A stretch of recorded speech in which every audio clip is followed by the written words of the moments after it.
know, as a child of immigrants, and I think many of my colleagues on that side of the aisle have beautiful, diverse communities as well.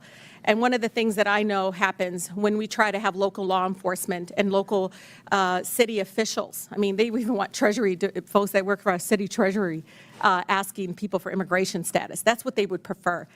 See if he's ready. You know, is that racial profiling I mean, what do you do? Like, you wait for somebody to come, they have an accent, maybe they wear hijab, maybe they look a certain way.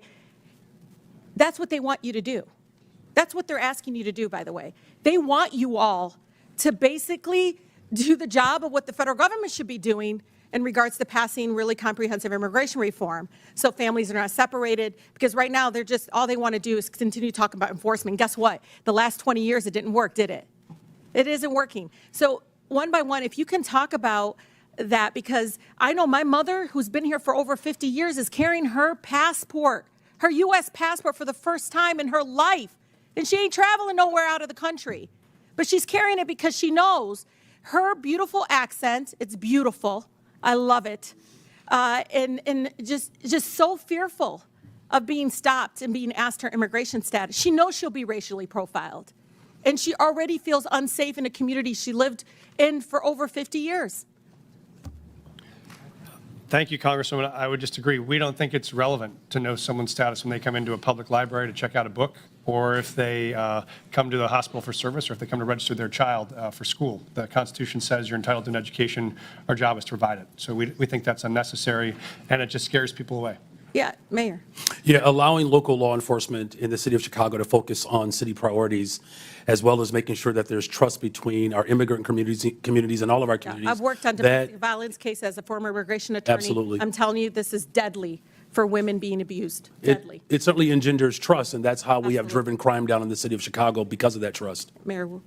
Thank you, Congresswoman. Boston is proud to be the safest major city in the country, and we do not ask about immigration status when providing city services. We also are clear to all our residents that we do not care about immigration status when we hold people accountable for doing harm in the community as well. Yeah, because when I hear sanctuary city, I hear anti-racial profiling. I really do.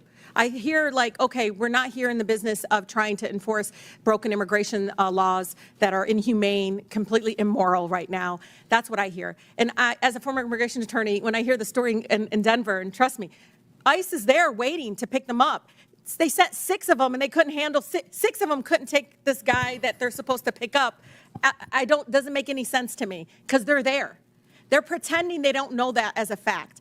But one of the things that bothers me about all of this is the executive order of rescinding the sensitive locations. Why this is important. They basically want to do immigration enforcement and racial profiling, and immigration enforcement that's race-based, because look at, I'm at the Canadian border in Detroit. Do you know the majority of people coming down undocumented is Canadian? But guess what? It's still the brown folks that are overwhelming. ACLU did a study, is overwhelming the ones being targeted, detained, and deported.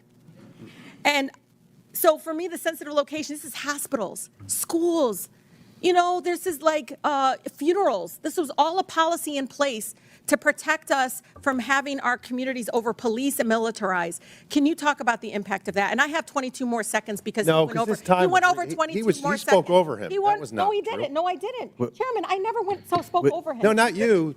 The mayor spoke over Brandon. Oh, well, I didn't. It doesn't matter. He went over 22 seconds.